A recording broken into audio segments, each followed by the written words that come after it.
নমস্কার, আমি অন্বেষা। গয়েশপুর নেতাজি বিদ্যা মন্দিরের তরফ থেকে আজকের ভিডিওটা ক্লাস 12দের জন্য। আজকে আমরা একটা ইম্পর্ট্যান্ট টপিক নিয়ে ডিসকাস করব, যেটা হচ্ছে ট্রান্সক্রিপশন। ট্রান্সক্রিপশন পড়ার আগে প্রথমে আমাদের জানতে হবে ট্রান্সক্রিপশনটা কী, মানে এই প্রসেসটা কী। তো ট্রান্সক্রিপশন একটা এমন প্রসেস, যে প্রসেসে আমরা জানি যে জেনারেলি ডিএনএ থেকে যে প্রসেসে এমআরএনএ তৈরি হয় সেই প্রসেসটাকে বলা হয় ট্রান্সক্রিপশন। আর যদি কোনো কারণে এমআরএনএ থেকে উল্টোটা, অর্থাৎ এমআরএনএ থেকে যদি ডিএনএ সংশ্লেষ হয়, তাহলে সেই প্রসেসটাকে বলা হবে রিভার্স ট্রান্সক্রিপশন। শুধু মাথায় রাখতে হবে এই প্রসেসে সাহায্য করবে যে উৎসেচকটা, তার নাম রিভার্স ট্রান্সক্রিপ্টেজ, যেটা দেখতে পাওয়া যায় টিএমভি ভাইরাসের ক্ষেত্রে, মানে টোবেকো মোজাইক ভাইরাসের ক্ষেত্রে এটা দেখতে পাওয়া যায়। এবার আমরা জানবো ট্রান্সক্রিপশনের প্রধান এনজাইম কোনটা। রেপ্লিকেশনের জন্য প্রধান এনজাইম যেমন ডিএনএ পলিমারেজ, ট্রান্সক্রিপশনের প্রধান এনজাইমটার নাম হলো আরএনএ পলিমারেজ। আরএনএ পলিমারেজ এর কতগুলো ভাগ আছে বা কতগুলো আমরা বলতে পারি ইউনিট আছে। আমরা এখানে ইউনিটগুলো লিখেছি। এটা মোটামুটি 5টা ইউনিট নিয়ে তৈরি। কি?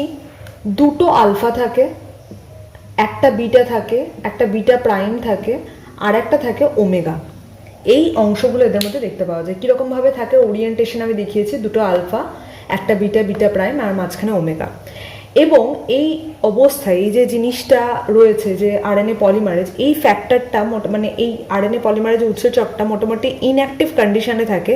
এটাকে অ্যাক্টিভ করার জন্য বেশ কিছু ফ্যাক্টরের প্রয়োজন হয়। তার মধ্যে এরকম একটা ফ্যাক্টরের নাম হচ্ছে সিগমা ফ্যাক্টর। তো যখন সিগমা ফ্যাক্টর এবং আরএনএ পলিমারেজ দুটো যুক্ত হয়, তখন তাকে বলা হয় হলো এনজাইম। হলো কথাটার মানে হচ্ছে কমপ্লিট, যেটাকে আমরা বলি কমপ্লিট। হলো কথার মানে কমপ্লিট, অর্থাৎ যখন সিগমা ফ্যাক্টর এবং আরএনএ পলিমারেজ দুটো একসঙ্গে যুক্ত হয়, তখন এটা একটা কমপ্লিট এনজাইমটা তৈরি করছে, যার নাম হচ্ছে হলো এনজাইম। তো আমরা এখানে দেখাচ্ছি 5টা ফ্যাক্টর তো ছিলই, 5টা ইউনিট ছিল, ফ্যাক্টর না, আর তার সাথে সিগমা, এটা একটা ফ্যাক্টর, সবকটা জুড়ে গিয়ে তৈরি করেছে একটা হলো এনজাইম। এছাড়াও আমরা এটা যেমন দেখলাম, এটা একটা সিগমা একটা ফ্যাক্টর, যেটা কিনা আরএনএ পলিমারেজকে অ্যাক্টিভ হতে সাহায্য করে। এছাড়াও কতগুলো অ্যাক্টিভ ফ্যাক্টর থাকে প্রোক্যারিওটিকের ক্ষেত্রে, যেমন একটা আছে ক্যাপ, সিএপি, ক্যাটালিক জিন অ্যাক্টিভেটর প্রোটিন, এবং আর একটা থাকে সিএএম। এগুলো সমস্ত প্রোক্যারিওটিকের ক্ষেত্রে দেখতে পাওয়া যায়। ক্যাপ আর এটা হচ্ছে সিএএমপি, ক্যাম্প। এগুলো কিন্তু ফ্যাক্টর যেগুলো প্রোক্যারিওটিকের মধ্যে দেখতে পাওয়া যায়, যা আরএনএ পলিমারেজকে অ্যাক্টিভেট করতে সাহায্য করে। কিন্তু ইউক্যারিওটিকের ক্ষেত্রে কি কি দেখতে পাওয়া যায়? একটা হচ্ছে ট্রান্সক্রিপশন ফ্যাক্টর 2D, এ, বি, এইচ, জে, এই সমস্ত কিছু ফ্যাক্টর আছে যা কিনা ইউক্যারিওটিকের ক্ষেত্রেও হেল্প করে এই আরএনএ পলিমারেজকে অ্যাক্টিভ হতে।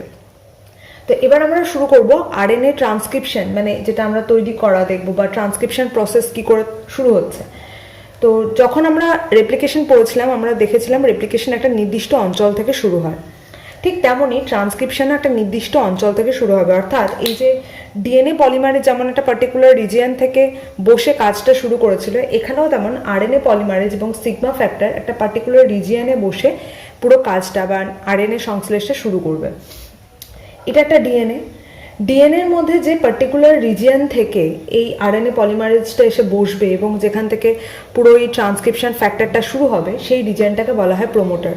যেমন আমরা বাড়ি তৈরি করার সময় নতুন একটা জায়গা খুঁজি, কার হেল্প নিয়ে? প্রোমোটারের হেল্প নিয়ে। এবং প্রোমোটারের হেল্প নিয়ে আমরা সেখানে বাড়ির জন্য জিনিসপত্র ইনভেস্ট করি, অর্থাৎ ইট, বালি, সিমেন্ট এগুলো ইনভেস্ট করি।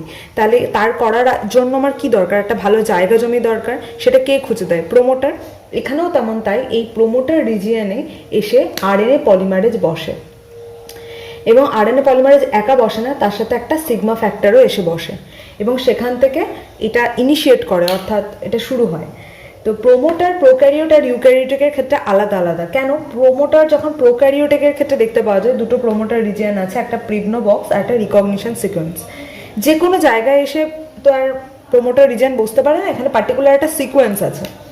প্রিগনো বক্সের সিকোয়েন্স অনেক সময় পরীক্ষায় দিয়ে দেয়, এটাকে বলে টাটা অ্যাট, TATA, এবং লেখার সময় সবসময় 5' to 3' মেনশন করতে হবে। অর্থাৎ আমরা যে এখানে দেখতে পাচ্ছি যে 5' to 3' যে অংশটা, এখানে যেখানে টাটা অ্যাট এই সিকোয়েন্সটা থাকবে, সেখানে এসেই কিন্তু প্রোমোটার, মানে সেটাকে প্রোমোটার রিজিয়ন কনসিডার করে আরএনএ পলিমারেজ এখানে বসবে। এবং আরএনএ পলিমারেজ একা নয়, সেখানে সিগমা ফ্যাক্টরও বসবে।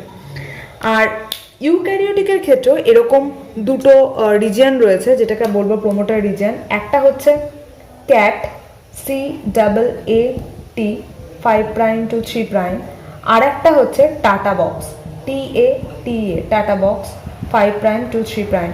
এই দুটো প্রোমোটার রিজিয়ন দেখতে পাওয়া যায় ইউক্যারিওটিকের ক্ষেত্রে। আর প্রোক্যারিওটিকের ক্ষেত্রে প্রিগ্নো বক্স আর রিকগনিশন সিকোয়েন্স, এই দুটো হচ্ছে প্রোমোটার রিজিয়ন যা প্রোক্যারিওটিকের ক্ষেত্রে দেখতে পাওয়া যায়। তো আমরা এই ট্রান্সক্রিপশন পুরো প্রসেসটাকে তিনটে দশায় ভাগ করব। প্রারম্ভিক দশা, শৃঙ্খল সম্প্রসারণ দশা। প্রারম্ভিক দশা আর একটা নাম ইনিসিয়েশন, শৃঙ্খল সম্প্রসারণ দশা বা ইলংগেশন, আর একটা অন্তিম দশা বা টার্মিনেশন। তো তিনটে ধাপে আমরা ভাগ করব। তো প্রথমে আমরা দেখে নিই কী করে প্রারম্ভিক দশাটা শুরু হচ্ছে। এই ছবিটা ইন জেনারেল যদি পরীক্ষা হলে এরকম আসে যে ট্রান্সক্রিপশনের বৈশিষ্ট্য লেখো, তখনও এই ছবিটা দিতে পারলে ভালো হয়। যেখানে প্রথমে দেখানো হচ্ছে ট্রান্সক্রিপশন শুরু হয় একটা ডিএনএ থেকে। ডিএনএটা ডাবল স্ট্র্যান্ড, 5' to 3', আর একটা 3' to 5' থাকবে, এবং এখানে অবশ্যই একটা প্রোমোটার সিকোয়েন্স থাকবে। আমি যেহেতু এখানে প্রোক্যারিওট করাচ্ছি এখন, তো প্রোক্যারিওটিকের ক্ষেত্রে আমরা জানি একটা পার্টিকুলার প্রোমোটার সিকোয়েন্স হচ্ছে প্রিগ্নো বক্স, যেখানে একটা সিকোয়েন্স থাকবে। সিকোয়েন্সটা TAAT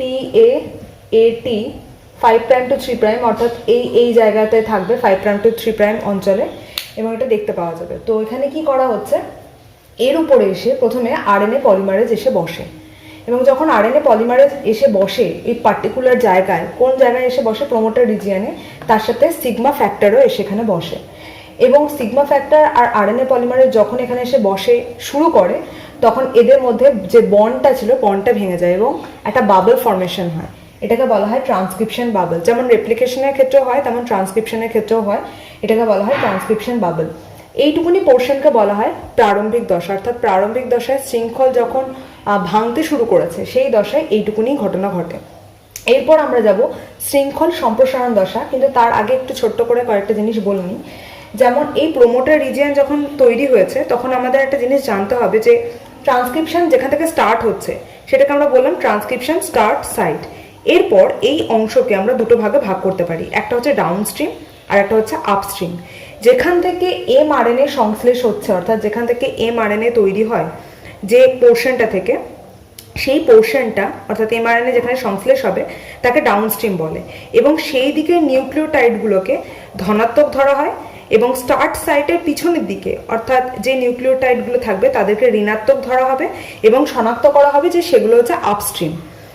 দুটো জিনিস এখানে মাথায় রাখতে হবে, যেটা আপস্ট্রিম হবে অর্থাৎ আপের দিকে যাব। আমরা যদি শিমুরালি, চাকদা ওই দিকটা যায়, দেখা যাবে যে ওই সমস্ত জায়গায় একটু গ্রামের দিকের পরিবেশ। তাই সবসময় মনে রাখতে হবে গ্রামের দিকে যাওয়া মানে একটু নেগেটিভ পরিবেশ আমরা দেখতে পাচ্ছি। নট অনলি, মানে আমি বলতে চাইছি যে এখানে উন্নতির দিক থেকে ওইদিকে পুরোটাই মাঠ, কোনো কসমোপলিটন এরিয়া নয়, কিন্তু যখন আমি ডাউনের দিকে যাব এটা একটু তুলনামূলক উন্নত। তো এই সাইড ডাউনস্ট্রিমগুলোকে মাথায় রেখে, এটা মনে রাখার সুবিধার জন্য পড়ালাম, ডাউনস্ট্রিমগুলোকে প্লাস ধরবো আর আপস্ট্রিমগুলোকে আমরা মাইনাস ধরবো। অর্থাৎ যেখান থেকে 5' to 3' সংশ্লেষ হবে, যেখান থেকে স্টার্ট হচ্ছে সেটা যদি আমরা ডাউনস্ট্রিম ধরি, তাহলে সেই নিউক্লিওটাইডগুলোকে আমরা প্লাস ধরবো, আর যে নিউক্লিওটাইডটা আপের দিকে যাচ্ছে অর্থাৎ আপস্ট্রিমে থাকবে সেগুলোকে আমরা মাইনাস ধরবো। এই অংশটা ধরে আমরা শুরু করব ট্রান্সক্রিপশন। তো ট্রান্সক্রিপশনের প্রারম্ভিক দশা হয়ে গেল। এবার ট্রান্সক্রিপশনের শৃঙ্খল সম্প্রসারণ দশা, সেটা কীরকমভাবে হয় দেখা যাচ্ছে। যেখান থেকে ট্রান্সক্রিপশন বাবলটা স্টার্ট হলো, তারপরেই কি হয়, সিগমা ফ্যাক্টরটা সরে যায়, আর সিগমা ফ্যাক্টর কোনো দরকার পড়ে না। তাই সেখান থেকে কি হয়, সিগমা ফ্যাক্টর সরে যাচ্ছে, এবং কোর উৎসেচক যেটা ছিল, এটা পুরো কোর উৎসেচক যেটা আরএনএ পলিমারে ছিল, সেখান থেকে আরএনএ সংশ্লেষ হতে শুরু করে, এবং ডিএনএ তন্তু দুটি উন্মুক্ত হওয়ার ফলে যে ফাঁসের মতো অংশ সৃষ্টি হয় তাকে ট্রান্সক্রিপশন বাবল, এই যে এই অংশটা যেটা তৈরি হয়েছে ফাঁকা অংশটা, যেটাকে আমরা ট্রান্সক্রিপশন বাবল বলছি, এই অঞ্চলটা যখন আরএনএ পলিমারে যুক্ত হয়েছে তখন আরএনএ শৃঙ্খলটি 5' to 3', এই যে আমরা এখানে দেখিয়েছি 5' to 3' এই অভিমুখে এর বৃদ্ধি পেতে থাকে, এবং ইকোলি ব্যাকটেরিয়া প্রতি সেকেন্ডে 50টি রাইবো নিউক্লিওটাইড আরএনএ শৃঙ্খল যুক্ত করে। এই যে আরএনএ পলিমারেজ আমরা দেখছি একটি নির্দিষ্ট স্থানে অবস্থান করে, এবং 10টি রাইবো নিউক্লিওটাইডকে যুক্ত করার পর টেমপ্লেট তন্তু 3' to 5' অভিমুখে সরে যায়, যেখানে আবার 10টি নিউক্লিওটাইড এসে যুক্ত হয়। এটা হচ্ছে শৃঙ্খল সম্প্রসারণ দশা, অর্থাৎ চেনটা ক্রমশ বাড়ছে। যে চেনটা এদিক থেকে এদিকে যাচ্ছে এবং চেনটা আস্তে আস্তে ক্রমশ এদিক থেকে সরে যাচ্ছে এবং ট্রান্সক্রিপশন যেটা অর্থাৎ ইলংগেশন চেনটা এমআরএনএ যে চেনটা সেটা ক্রমশ বেড়ে যাচ্ছে। এইটুকুনি পোর্শন হচ্ছে শৃঙ্খল সম্প্রসারণ। ট্রান্সক্রিপশনের সব থেকে ইম্পর্টেন্ট যেটা সেটা হচ্ছে অন্তিম দশা বা যেটাকে আমরা বলি টার্মিনেশন। এই দশাটাই পরীক্ষায় সবচেয়ে বেশি দেয়।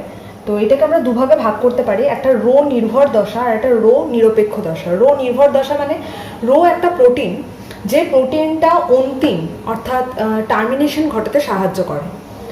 একটা ক্ষেত্রে দেখবো আমরা রো এর উপর নির্ভর করে, আর একটা ক্ষেত্রে দেখবো রো এর কোনো দরকার হয় না, তাছাড়াও টার্মিনেশন হয়ে যায় অর্থাৎ অন্তিম দশা চলে আসে। তো প্রথমে আমরা রো নির্ভর দশাটা পড়বো। কীরকম হয় দেখা যাচ্ছে এখানে যে এইটা হচ্ছে একটা ডিএনএ যেটা শৃঙ্খল সম্প্রসারণ হচ্ছিল, আরএনএ চেনটা বাড়ছিল, আরএনএ পলিমারেজ এসে এর উপর বসেছিল। এরপর কি হলো, একটা রো প্রোটিন এসে যুক্ত হলো, রো প্রোটিন এসে এমআরএনএ এর উপর বসলো এবং যেই দিকে চেনটা তৈরি হচ্ছে এই দিকে এগোতে শুরু করলো। আমরা দেখছি পরের ছবিতে এটা মোটামুটি এখানে ছিল, সেটা একটু এগিয়ে এসছে এবং আলটিমেট কি করে এই জায়গায় কেটে দেয় চেনটাকে। তার ফলে রো প্রোটিনের প্রভাবে আমরা দেখতে পাচ্ছি সব আলাদা হয়ে যায়, মানে ডিএনএ স্ট্যান্ড দুটো আলাদা হয়ে যায়, যে বাবেলটা তৈরি হয়েছিল সেটা আবার নর্মাল হয়ে গেল, এমআরএনএটা আলাদা হয়ে গেল, আরএনএ পলিমারেজটা আলাদা হয়ে গেল। তাহলে রো প্রোটিন এসে কি করলো, এই যে চেনটা বাড়ছিল সেটাকে কেটে দিল। This is called termination. এটা এক ধরনের টার্মিনেশন বা অন্তিম দশা, যেখানে দেখানো হচ্ছে রো প্রোটিনের উপস্থিতিতে কিভাবে চেনটা থেমে যায় বা চেনটা কেটে যায়। আর এটা হচ্ছে রো নিরপেক্ষ দশা, মানে এখানে রো প্রোটিনের কোনো প্রয়োজন হবে না।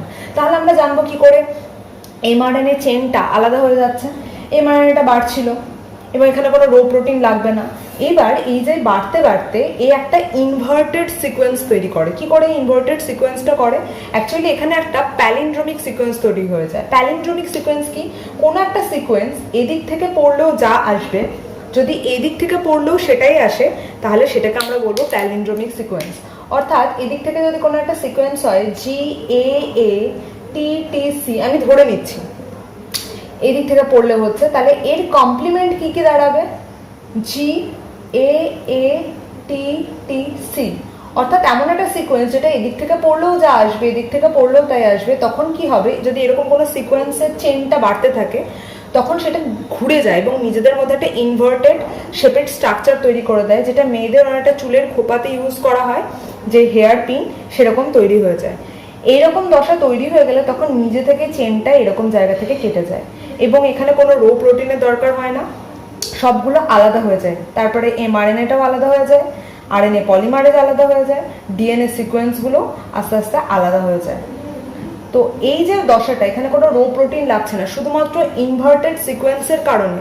অর্থাৎ ধরে নিই, আমি এটাকে একটু বোঝাই যে এটা কি করে হয়। এরকম একটা লম্বা চেন, এরকম একটা আরএনএ আসছিল, আরএনএটার যদি ধরে নিই এখানে GAATTC, যদিও এখানে টি আসবে না কারণ এটা আরএনএ আমি বলছি, কিন্তু জাস্ট সিকোয়েন্সটা বোঝানোর জন্য বলছি। এবার এখানেও দেখা যাচ্ছে GAATTC আছে। তাহলে কি হবে, এরা যেহেতু একে অপরের কমপ্লিমেন্ট, এইরকম জায়গা থেকে জিনিসটা ঘুরে যাবে এবং ঘুরে গিয়ে যেটা শেপটা তৈরি করবে সেটা এইরকম হেয়ার পিন। অর্থাৎ যখন একটা ইনভার্টেড কমপ্লিমেন্ট স্ট্রাকচার থাকবে তখন শেপটা ঘুরে যাবে এবং নিজের সাপেক্ষে এই যে ঘুরে গিয়ে একটা মাথার চুলে খোপাতে ইউজ করে যে কাঁটা, সেরকম কাঁটার মতো তৈরি করবে এবং তার জন্য নিজে থেকে এই পোর্শন থেকে কেটে যাবে, কোনো রকম রো প্রোটিনের দরকার হবে না।